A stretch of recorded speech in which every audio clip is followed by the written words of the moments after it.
네, 안녕하세요, 여러분. 오늘은 인천시장에 대해서 영상을 만들어 왔습니다. 인천시장이 급변하고 있습니다. 그래서 시장 상황 좀 보시고, 그 경기 분석은 이제 바로 또 마무리가 거의 다 안 돼서 제가 못 올렸는데요. 요거 올리고 나서 바로 이어서 또 만들자마자 바로 올려드리겠습니다. 자, 먼저 인천시장 보도록 하겠습니다. 인천 제목처럼 보시는 바와 같이 제가 향후시장 집중 분석 이렇게 써놨지 않습니까? 그래서 인천 23년 하락폭 심화될 수 이렇게 딱 돼 있습니다. 이 핵심이 이제 심화될 수 있다라는 뜻이죠. 그 부분에서 좀 초점을 맞추시고 좀 보시면 좋을 것 같아요. 자, 일단 인천 A아파트 요 최근에 나온 기사인데요. 보시는 바와 같이 이 인천 A아파트가 매매가가 6억 5천이에요. 그런데 전세가가 2억 7천입니다. 드디어 깡통 전세가 나오기 시작했습니다. 여러분들이 이 분위기 직시하시고 또 이런 일 좀 당하시면 대처 방안이 좀 난감하실 텐데 주위에서 좀 미리 준비하시라고 말씀드리고, 굳이 무리해서 지금 전세가 올려줄 필요는 없는 시장인 것 같습니다. 조금 발품 파시고 주위 알아보시면 충분히 전세 가격이 안 올리고도 갈 수 있다고 저는 보고 있습니다. 자, 이런 또 기사들 보시면 부동산 시장 딱 치면 이렇게 뜹니다. 인천시장이 안 좋습니다. 입주 두 배 늘자, 동반 하락, 인천 아파트 시장 하향세 뚜렷, 하반기도 먹구름. 이 보이지 않습니까? 1년 만에 시장이 이럴 수가, 이런 기사들이 뜨고, 그래서 인천 부동산 시장은 당분간 하방 압력이 좀 강할 것 같다고 제가 말씀드리겠습니다. 자, 인천을 보시면 이렇게 강화군 있고 옹진이 있는데요. 여기는 좀 세대수가 많지 않습니다. 많지 않고, 이쪽에 이제 중구부터 해가지고 이쪽 연수구, 이쪽 뭐 송도 있고 이런 데부터 해서 저 계양구까지 있죠. 이 섹터에 대해서 제가 좀 분석을 말씀드리겠습니다. 먼저 보시면 제목이 1년 동안 변동률입니다. 그러니까 그동안 이제 작년에 많이 올랐잖아요, 인천이. 그리고 올해 조금 내리기 시작했는데 합한 수치에 대한 결과인데요. 보시는 바와 같이 10%, 뭐 8%, 뭐 10%, 연수구도 10%. 여기서 주시하실 거는 이제 연수가 좀 평당 가격이 좀 강합니다. 한 2배 가까이 됩니다. 다른데 1300, 1300인데 부평구 좀 세고 1620. 여기서 이제 보시면 다 상승이죠. 이런 시장이 1년 동안에 통계를 냈을 때 그렇습니다. 작년에 오른 거에다 요번에 내린 거랑 더하면. 근데 6개월, 그러니까 지금 시점에서 6개월을 거슬러는 시점에서 계산하면 좀 다른 결과가 나옵니다. 보시는 바와 같이 다 빨간 거 두 개, 동구하고 미추홀구. 제가 여기 써놨죠. 동구 미추홀구 6개월 총 변동률 플러스. 앞날은 나머지는 다 내렸죠. 전체가. 그 연수구가 좀 가격이 비싼데 이게 이제 대장 지역이라고 보시면 돼요. 서울의 강남, 뭐 서초 이쪽 지역이라고 보시면 되겠습니다. 이쪽이 또 미추홀도 좀 강하고요. 자, 이런 속에서 시장이 어떻게 될지 이제 보겠습니다. 두 개구는 이제 버티고 있었죠. 버티고 있는데, 보시면 인천 전체 하락 구간이 진입했다. 제가 이렇게 표현했잖아요. 하락폭 지속률 확대.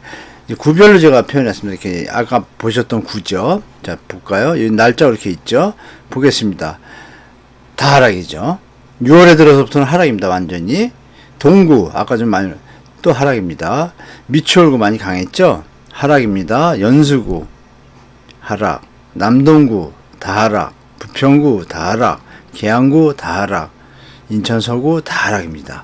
시장이 완전히 급변했습니다. 이 상황 좀 여러분 냉정하게 보시기 바라고, 이렇게 좀 수치로 나오죠. 한국부동산에서 원에서 발표한 데이터에도 그대로 나타납니다. 그걸 정량을 제가 그림으로 보여드렸고, 요 구별로 제가 올려드린 겁니다. 그러니까 0을 넘지는 않잖아요. 0%를 넘은 게 하나도 없습니다. 한 달 동안 지금도 이어지고 있다고 보시는 게 좋을 것 같고요. 자, 인천 전역에 그럼 대장 아파트들은 어떻게 변했을까 한번 보시겠습니다. 원래 대장 아파트들이 제일 많이 버티지 않습니까? 대장 아파트 보겠습니다. 이게 이제 간석동인데요. 레미안 자입니다. 자인데 이 금액이 점점 하락한 걸 제가 확대한 겁니다. 확대한 걸 보시면 작년 10월입니다. 10월에 7억 4천 찍었어요. 최고 7억 7천 찍었습니다. 근데 점점 내려오기 시작하고, 또 유심히 보실 것은 뭐냐면 거래량이 없습니다.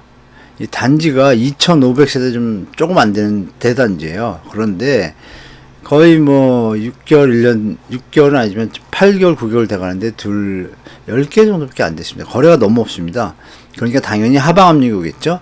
그래서 5월 24일 날 한 게 최근 계약인데요. 그 뒤로 계약도 없습니다. 매물은 있습니다. 몇십 개가. 매물이 소화가 안 되는 시장이다. 이렇게 보시고. 5억 9천입니다. 차이가 많지 않습니까? 거의 뭐 1억 6억이라고 치면 1억 4천, 1억 5천 내려왔습니다. 그러면 꽤 많이 내려온 거죠. 자, 그리고 계양구에는 힐스테이트라고 또 대단지가 있는데, 여기도 2371세대에서 또 지어진 지 얼마 안 됐습니다. 입주가 2024년입니다. 아, 참, 분양권입니다. 분양권. 2024년 예정인데, 분양권이 지금 하락세로 돌아섰습니다. 그죠? 분양권 자체가. 분양권은 새로운 기대감이 있음에도 불구하고, 프리미엄에 대한 이제 그 긍정적인 효과들이 다 사라지니까 이제 마이너스 들어서고 있는데, 잠시 또 오르는 것 같다가 다시 또 제자리로 가고 하락세로 좀 이어지고 있고, 여기 이제 미추홀구 아까 강하다 그랬잖아요. 뭐 인천에 계신 분 다 아시겠지만 미추홀구에서 좀 알아주는 아파트가 SK 스카이뷰입니다. 대단지고 여기도 한 3,000세대가 좀 넘는데, 자, 저희 국토부 실거래가를 그대로 뽑으면 어떻습니까? 작년 10월 이것도 아까 간석동 자이처럼 7억 8천까지 최고가를 찍었어요. 찍고 쭉 내려오다 거래가 좀 없다가 1월 달에 딸랑 하나 7억 2천. 거래가 안 되니까 내려오겠죠. 가격이 6억 5천 푹 내려왔다가 6억 9천 5백 다시 상승합니다. 이게 뭐냐면 3, 4 대선 이슈하고 4월 5월에 뭐 재건축이 좀 부동산 붐을 일으키는 기사가 좀 나왔잖아요. 뭐 대출을 푼다는 여러 가지 그런 이슈들 때문에 잠시 오른 것 같다가 결과적으로 별로 효과가 없다 판단되니까 다시 내려갑니다. 쭉 5월 달에 6억 2천, 6억 4천, 6억 4천 7억 7천에서 어마어마하게 좀 내려왔습니다. 그렇죠? 어마어마하진 않네요. 조금 제가 볼 때 상당히 그 매도자 입장에서 많이 내린 거죠. 1억 3천 정도가 빠졌으니까 1억 6천이 아니군요. 그렇죠. 1억 6천이 빠졌으니까요. 많이 빠졌죠. 1억 2천, 4천 정도 빠졌으니까. 근데 중요한 건 이게 앞으로 더 빠질 거라는 얘기입니다. 그래서 이렇게 8월 입주 예정인 아파트도 지금 안 나갑니다. 인천이 지금 이런 상태인데, 지금 하락이 이제 한 2주 전부터 동구하고 미추홀구도 이제 하락으로 돌아서가지고 인천 전역이 하락으로 아까 보신 것처럼 6월부터 이제 완전히 하락세로 다 돌아섰고요. 자, 이제 원인을 좀 분석해야겠습니다. 물론 이제 지금 모든 시장들이 좀 안 좋은데, 안 좋은 와중에 인천은 좀 또 악재가 더 한 가지 있습니다. 뭐냐면 2022년 인천시 아파트 입주물량 올해 1월 1일 날 인천광역시에서 발표한 보도자료입니다. 보시면 아파트 입주물량 5년 대비 최대라는 표현을 썼고, 이 42,000호입니다. 지난해 대비 2배. 물량이 많이 늘어나요. 지금도 물건이 안 팔려서 매매가 안 되는데 또 물량이 지금 엄청 나오고 있습니다. 그러니 당연히 하방 압력이 크죠. 가격 하락폭이 큰 조정이 있을 거라고 저는 보고 있습니다. 자, 그 22,000호 어떻게 보시면 민간 공급 신도시가 22,000, 이거 입주입니다. 입주. 분양도 아니고요. 22,106호. 또 뉴스테이 공공임대 주거환경 아파트가 한 1,300개. 재건축 재개발 조합을 한 아파트 신규 단지가 9,400개. 그래서 42,000개입니다. 단지가 50개고 어마어마한 물량이 쏟아져 나오기 때문에 올해 하반기 들어가고 그러면 제가 볼 땐 추석 지나면서 많이 내려갈 겁니다. 인천은. 그래서 조금 만약에 인천에서 내 집 마련하시려는 분들은 좀 시간을 조금 뒤에 결정하시는 게 더 좋을 것 같다는 말씀 드릴게요. 자, 중요한 건 2022년 얘기했는데요. 여기 보시면 빨갛지 않습니까? 2023년, 24년 위험이라고 제가 써놨잖아요. 위험합니다. 여기서 이 물량이 다 소화가 안 될 것 같아요. 제가 볼 때. 올해도 지금 이제 하락폭으로 접어드는데, 여기 이 점선이 뭐냐면 평균 적정 거래량입니다. 적정 입주 물량. 인천의 인구가 서울의 반도 안 되는데 15,000대 가거든요. 왜냐하면 수요가 많고 좀 지역이 좀 넓고 그리고 어떤 그 추세를 보면 한 15,000 선에 조금 안 되게 되는데, 지금 그림을 보시면 4만 개 더하면 이거 8만 개에다 9만 개입니다. 9만 개. 그러면 15,000개씩은 6년, 7년치가 2년 안에 나오는 거예요. 물량이. 그럼 시장이 어떻게 되겠습니까? 그래서 인천사 조심하시라고 분명히 말씀드리겠습니다.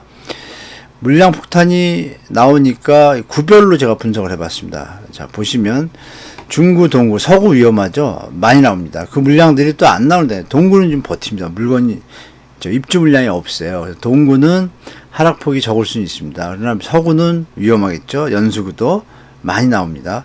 부평구 이렇게 세 군데가 많이 나옵니다. 그래서 이 지역에서 계획이 계신 분들은 이쪽으로 이사를 하시거나 또 뭐 주택을 매입하시려고 하시는 분들은 좀 기다렸다 하시는 게 좋고, 매도하시려는 분 입장에서는 정말 지금 빨리 냉정하게 판단하셔가지고 앞으로 2, 3년 뒤에 매도하기 힘들다고 판단되시면 지금 과감하게 미치지 않으면 그 냉정하게 판단하셔서 조금 매도를 하셔야 되지 않을까, 좀 그렇게 봅니다. 구별로 조금 차이는 있죠. 물론 동구 같은 경우 좀 더 가져가셔도 되겠죠. 만약에 매도자 입장이면. 그러나 서구 연수 부평구는 절대 조심하시라. 일단 매수자 입장은 충분히 기다려도 된다. 그러나 뭐 예를 들어서 아기가 어리고 뭐 이렇게 중학교 들어가면 자기 방 원하잖아요. 이렇게 되시는 부모님들이 계시면 그때는 조금 내려가도 2022년 말이나 3년 뒤에 사셔도 그 또 기회비용이라는 게 있잖아요. 행복을 누릴 수 있는 그런 거 좀 생각하시고. 이건 이제 연수가 부평구는 조금 더 많습니다. 적정 거래량이. 자, 계양구도 볼까요? 근데 계양구는 이제 아직 지금 막 신도시 물량들이 확정되지 않은 게 있어가지고 여기서 늘어날 가능성이 조금 있습니다. 그래서 계양구도 일단은 21년에 많이 올라갔는데 지금 하락폭이 좀 있는 편이거든요. 그래서 이 물량의 소화가 될 텐데 어떻게 좀 안 되고 있습니다. 하여간 또 검단신도시가 또 가깝고 이러니까 그런 영향도 있는 것 같고요. 자, 미철구가 이제 상당히 많이 올라서 이 지역에 계신 분들이 많이 힘드셨는데 미철구는 이제 앞으로 하락입니다. 제가 볼 땐 한 2, 3년은 하락 분위기로 갈 수밖에 없다. 이거 다 소화 안 됩니다. 제가 볼 때. 남동구도 강력하게 버틸 수 있는 여력이 있습니다. 근데 중요한 건 뭐냐면 여러분, 이 세 지역이 인구가 좀 많은 지역이에요. 저기서 만약에 하방 압력이 들어가면은 동구나 남동구도 이 영향을 받을 수밖에 없습니다. 풍선 효과 많이 드셨죠. 하락도 풍선 효과가 있습니다, 여러분. 그래서 여러분들이 이 구별 그림을 보시고 이 인천 지역의 시장에 대해서 분석하시고 뭐 투자나 내 집 마련이나 판단하시기 바랍니다. 자, 그럼 향후 시장 대응은 어떻게 해야 될까요? 첫째는 이제 미국 금리가 7월 26일 날 발표하지 않습니까, 여러분? 그러니까 7월 26일이면 얼마 안 남았어요. 지금 오늘 이제 이걸 제가 올리면 얼마 안 남았잖아요. 그러니까 26일 날 금리가 0.75든 1%든 대한민국에는 충격이 좀 있습니다. 일단 경제적으로 좀 충격이 있고요. 왜냐면 우리도 8월하고 10월에 회의가 다시 있는데요. 그때 또 올려야 되거든요. 따라서. 그러니까 그런 거 예측하시면 시장 지금 만만해 보거나 뭐 장밋빛 얘기하거나 이럴 상황은 절대 아닙니다. 얼마나 내려갈까가 지금 관건이죠. 제가 볼 때. 그래서 이 금리 인상을 좀 보시고, 한국은행이 만약에 경제가 지금 저희가 사실 뭐 뉴스에 많이 안 나오는데 자영업자 대출 유예 상한이 9월이 만기인데요. 그것 때문에 지금 말이 많습니다. 자영업자분들의 한 30%가 그 대출 유예 상한을 멈추자마자 바로 생활하기 힘든 수준입니다. 그 금액 따지면 600조 중에 한 3분의 1 정도 제가 알고 있습니다. 한 160조?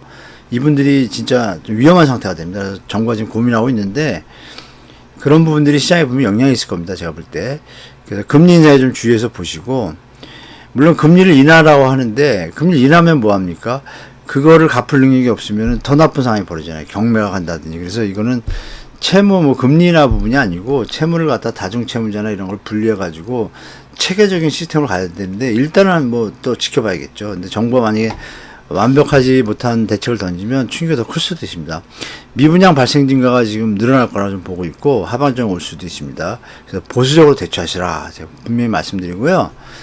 검단신도시 청약시에 청약을 하냐 마냐 또 다른 지역도 고민이 많으신 분들이 계셔가지고 조금 말씀 올리면 분양 가격을 좀 검토하시면 될 것 같습니다. 분양 가격이 현재 주위 시세보다 뭐 40% 싸게 나오는 경우도 있습니다. 어떤 택지들은. 그렇다면 접근하셔도 되고, 만약에 20% 수준으로 낮았다. 이건 좀 고민해 볼 필요가 있습니다. 그래서 그 부분에 대해서는 제가 따로 시간을 만들어서 좀 상세하게 설명하도록 하고, 일단 말씀드리면 가격 차이가 너무 적으면 충분히 고민하셔도 있지 않다. 아마 미분양 나오기 시작할 겁니다. 그러면 그때 가셔도 그러니까 가격이 뭐 시세 80%다 그러면 조금 기다려 보실만 합니다. 그거는. 나중에 한번 따로 시간을 만들어서 좀 영상을 제가 만들어 보겠습니다. 자, 그래서 결론은 뭐냐면요. 여러분, 2022년 가을, 이제 얼마 안 남았잖아요. 2달 정도 추석입니다. 우리 명절인데, 명절 때 가족들이 모이지 않습니까? 뭐 가족들이 모이시면 흐름이 있습니다. 어떤 주택가격에 대한 또 투자에 대한 개념에 대해서. 그럼 거기서 어떤 흐름이라는 게 이제 합리적 기대의 가설이라는 게 있어요. 모든 사람들이 정부 정책과 상관없이, 경제 위기와 상관없이, 뭐 상관이 있죠. 그 내용에 상관이 있이 결론 짓는 어떤 평균적인 생각들이 있어요. 공통된 생각. 근데 지금 거래량이 없다는 얘기는, 집을 지금 안 사겠다는 생각이 지금 많다는 얘기죠. 그런 건 이제 합리적 기대 가설의 어떤 결과가 나오는데, 이제 고민되시는 분들은 가족들 만나서 얘기 들어보시고 같이 결정하시면 좋을 것 같고, 연말까지는 기다려봐도 무방할 것 같다라고 좀 말씀드리고, 이런 흐름은 특별한 변수가 없는 제가 볼 때 2023년, 내년 인천은 더 강하죠. 2024년 초까지 충분히 기다리고 또 다시 돌다리도 두드려 볼만 하다라고 말씀드릴게요. 왜냐하면 주택가격은 뭐, 10,000원, 20,000원짜리가 아니지 않습니까? 우리가 몇 년을 모아야 되는 큰 돈의 차익이 왔다 갔다 하니까 충분히 검토하셔도 크게 뭐 조급함 가지실 필요 없는 시장이라고 저는 말씀드릴게요. 그래서 예전 같지 않다, 시장이.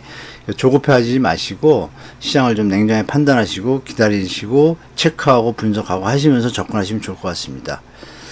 자, 이렇게 인천시장 분석해 드렸고요. 말씀드린 대로 경기도 시장은 제가 좀 마무리되면 또 경기도 지역 주민들 위해서, 시청자분들 위해서 제가 빨리 영상을 만들어서 뭐 올리도록 하겠습니다. 그리고 송도 분석은 제가 따로 거의 다 해놨는데요. 좀 마무리 해가지고 이거는 바로 올려드리도록 하고, 청약에 대한 내용은 좀 정리할 게 좀 많습니다. 청약의 내용도 그렇고. 그래서 이 부분은 청약은 1, 2 정도로 해가지고 여러분들 좀 편하게 청약 제도부터 설명을 드려야 될지 모르겠는데, 이왕 하는 길에 청약 제도부터 틈틈이 이제 또 급하신 분들이 계시니까 청약 일정 때문에 그분들에 대한 거 던지면서 마지막에는 청약의 어떤 분양가 대비 접근하는 방식에 대해서 제가 강의를 만들어 보도록 하겠습니다. 자, 오늘 수고하셨고요. 또 다음 영상 때 뵙겠습니다. 자, 시청해 주셔서 감사드리고요. 항상 건강하십시오. 고맙습니다.